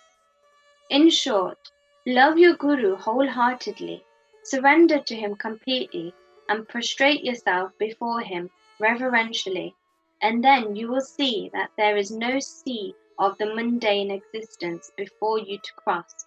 There is no darkness before the sun. Wooden plank, Baba's bedstead, and not bugger. In his earlier day, Baba slept on a wooden plank, 4 arms in length and only a span in breadth, with a banatis, earthen lamp, burning at the 4 corners. Later on he broke the plank into pieces and threw it away, as explained in chapter 10. Once Baba was describing the greatness or importance of this plank to Kaka Sahib. Hearing this, the latter said to Baba, "You still love the wooden plank. I will again suspend or hang up one in the masjid again for you to sleep at ease." Baba replied, "Won't like to sleep up," leaving Masabati down on the ground. Then Kaka Sahib said, "We'll provide another plank for Masabati." "Baba, can he sleep on the plank?" "It is not easy to sleep upon the plank. He who has many good qualities in him can do so. He who can sleep with his eyes wide open can effect that. When I go to sleep, I ask often Masabati to sit by my side, place his hand on my heart, and watch the chanting of the Lord's name there. And if he finds me sleepy, wake me up. He can't do even this. He himself gets drowsy and begins to nod his head. When I feel his hand heavy as a stone on my heart and cry out, 'Oh, Bhagat,' he moves and opens his eyes. How can he, who can't sit and sleep well on the ground and whose asana posture is not steady and who is a slave to sleep high upon a plank?" On many other occasions, Baba said, out of love for his devotees, "What, whether good or bad, is ours, is with us, and what is another's is with him." Bow to Shri Sai, peace be to all. Chapter 46, Baba's Gaya Trip, Story of Goats. This chapter describes Shyama's trip to Kashi, Prayag and Gaya, and how Baba, in the form of his portrait, was there ahead of him. It also describes Baba's reminiscences of the past birth of two goats. Preliminary. Blessed, O Sai, are your feet. Blessed is your remembrance, and blessed is your darshan, which frees us from the bond of karma. Though your form is invisible to us now, still, if the devotees believe in you, they get living experiences from you. By an invisible and subtle thread, you draw your devotees from far and near to your feet and embrace them like a kind and loving mother. The devotees do not know where you are, but you so skillfully pull the wires that they ultimately realize that you are at their back to help and support them. The intelligent, wise, and the learned folk fall into the pit of the samsara on account of their egoism, but you save by your power the poor, simple, and devout persons. Inwardly and invisibly, you play all the game, but show that you are not concerned with it. You do things and pose yourself as a non-doer. Nobody ever knows your life. The best course, therefore, for us is to surrender our body, speech, and mind to your feet and always chant your name for destroying our sins. You fulfill the wishes of the devotees, and to those who are without any desire, you give supreme bliss. Chanting your sweet name is the easiest sadhana for devotees. By this sadhana means our sins, rajas and tamas qualities will vanish. The sattva qualities and righteousness will gain predominance, and along with this, discrimination, dispassion, and knowledge will follow. Then we shall abide in ourselves and our Guru, who are one and the same. This is what is called complete surrender to the Guru. The only sure sign of this is that our mind gets calm and peaceful. The greatness of this surrender, devotion, and knowledge is unique. For peace, non-attachment, fame and salvation, etc., come in his train. If Baba accepts a devotee, he follows him and stands by him day and night, at his home or abroad. Let the devotee go anywhere he likes. Baba is there ahead of him, in some form, in unconceivable manner. The following story illustrates this. The Gaya trip. Sometime after Kaka Sahib Dikshit was introduced to Sai Baba, he decided to perform the thread Upanyam ceremony of his eldest son Babu at Nagpur. At about the same time, Nana Sahib Chandakar decided to perform the marriage ceremony of his eldest son at Gwala. Both Dikshit and Chandakar came to Shirdi and lovingly invited Baba for these functions. Baba asked them to take Shama as his representative. When he was pressed to come in person, Baba told them to take Shama with them and that after doing Banaras and Prayag, he would be ahead of Shama. Now mark these words, for they show Baba's all-pervasiveness. Taking the permission of Baba, Shama decided to go to Nagpur and Gwala for these functions and ceremonies, and then to Kashi, Prayag and Gaya. Apakote made up his mind to accompany him. They both went first to Nagpur for the thread ceremony. Kaka Sahib Dikshit gave Shama 200 rupees for his expenses. Then they went to Gwala for the marriage ceremony. There, Nana Sahib Chandakar gave Shama 100 rupees and his Vyahi or relation, Mr. Jattar, gave him also 100 rupees. Then Shama went to Kashi and then Ayodhya, where he was well received in Jattar's beautiful temple of Lakshmi Narayan at Kashi, which is also known as Varanasi or Banaras, and in the Ram Mandir at Ayodhya by Jattar's manager. They, that is Shama and Kote, stayed for 21 days in Ayodhya and 2 months in Kashi or Banaras. Then they left for Gaya. In the train, they felt a little uneasy on hearing that plague was prevailing in Gaya. At night, they alighted at Gaya station and stayed in the Dharmashala. In the morning, the Gayawala, or the priest who arranges and provides for the lodging and boarding of the pilgrims, came there, and 8 pilgrims have already started. You better make haste. Shama casually asked him whether there was plague in Gaya. No, said the Gayawala, come without any fear or anxiety and see for yourself. Then they went with him and stayed in his house, which was a big and commodious vada. Shama was pleased with the accommodation provided for him, but what pleased him most was the beautiful big portrait of Baba, fixed in the central and front portion of the building. Seeing this portrait, Shama was overwhelmed with emotion. He remembered Baba's words, namely that after doing Kashi and Prayag, he would be ahead of Shama, and he burst into tears. His hair stood on end, his throat was choked, and he began to sob.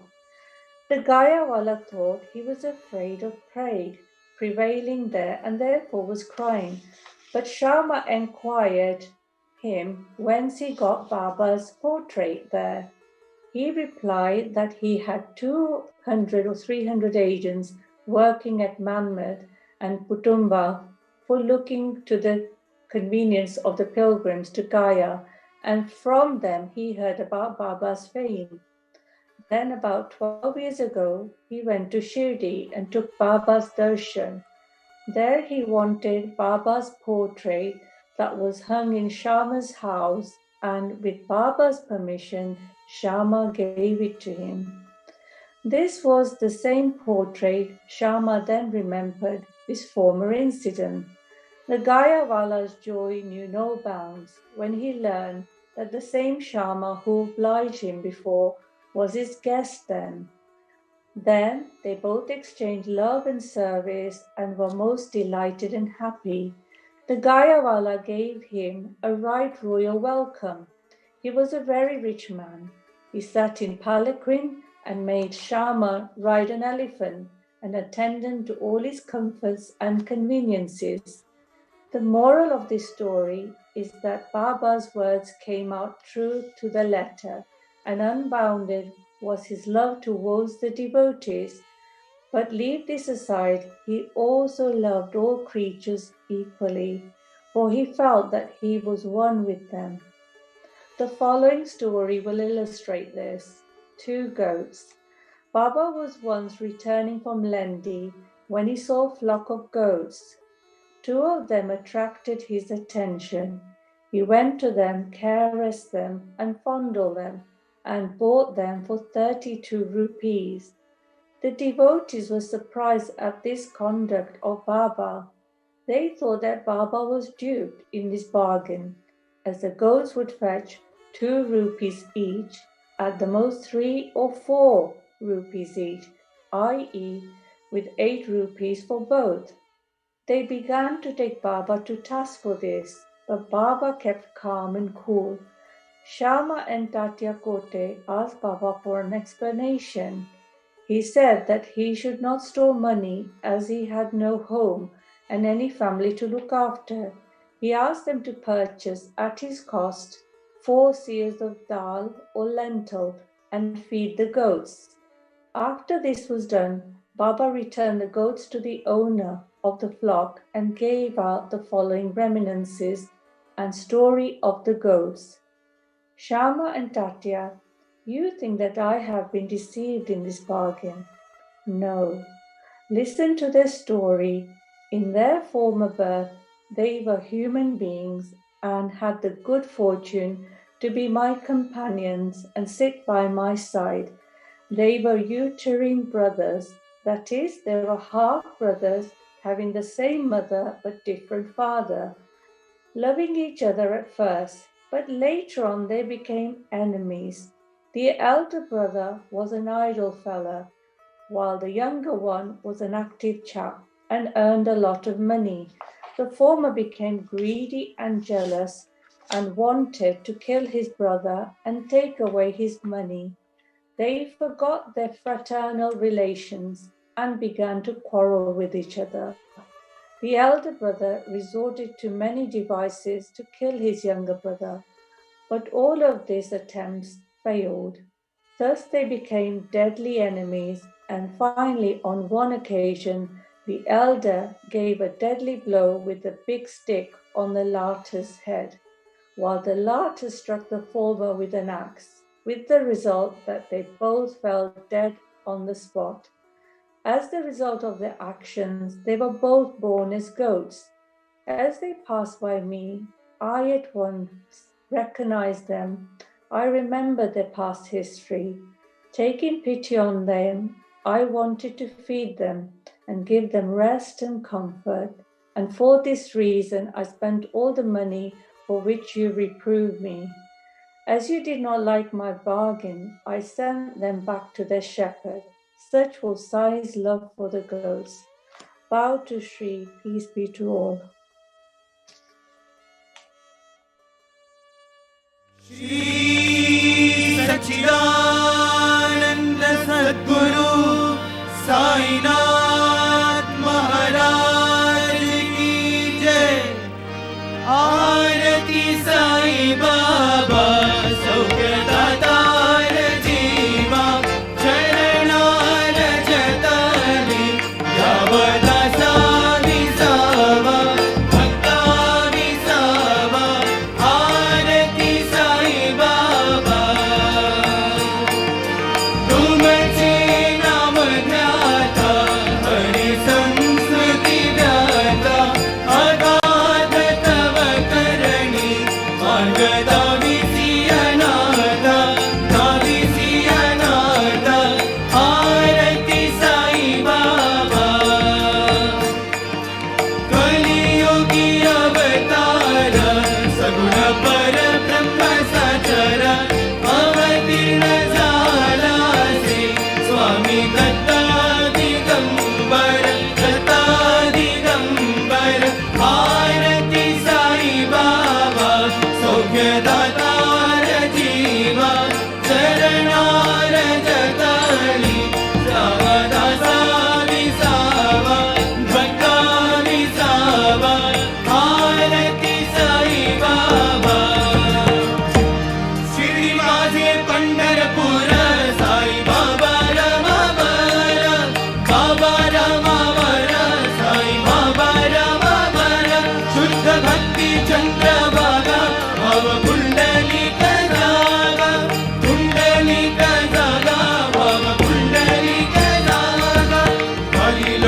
माता च पिता त्वमेव त्वमेव बन्धुश्च सखा त्वमेव त्वमेव विद्या द्रविणं त्वमेव त्वमेव सर्वं मम देवदेव कायेन वाचा मनसेन्द्रियै वा बुद्ध्यात्मना वा प्रकृति स्वभाव करोमि यद्यत् सकलं परस्मै नारायणायेति समर्पयामि अच्युतं केशवं रामनारायणं कृष्णदामोदरं वासुदेवं हरिं श्रीधरं माधवं गोपिकावल्लभं जानकीनायकं रामचन्द्रं भजे हरे राम राम राम हरे हरे हरे कृष्ण कृष्ण कृष्ण हरे हरे श्री गुरुदेव दत्त अनंता तुला ते कसे रे स्तवावे अनंता तुला ते कसे रे नमावे अनंता मुखाचा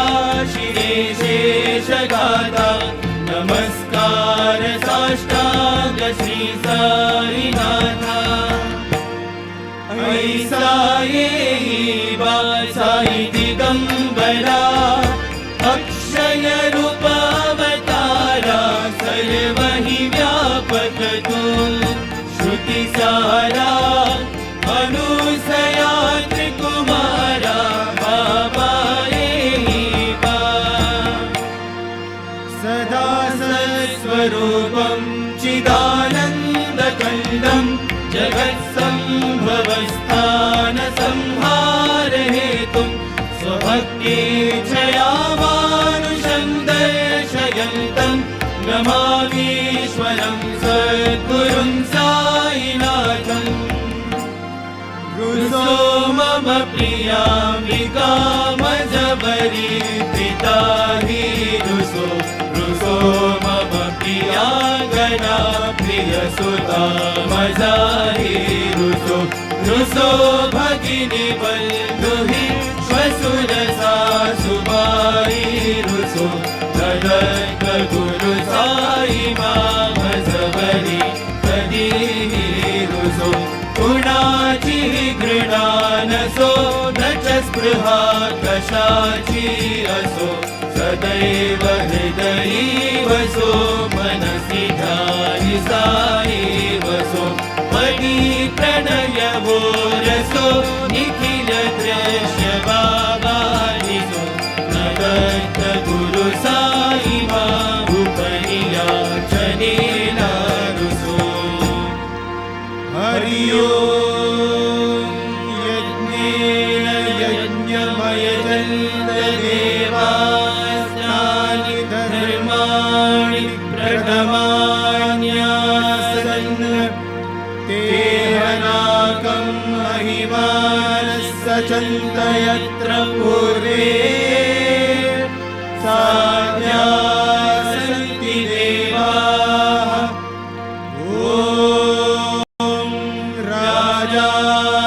राजाधिराजाय प्रसन्न साईने नमो वयं वै श्रवणाय कुर्महे समे कामान् कामकामाय मह्यं कामेश्वरो वै श्रवणो ददातु कुबेराय वै श्रवणाय महाराजाय नमः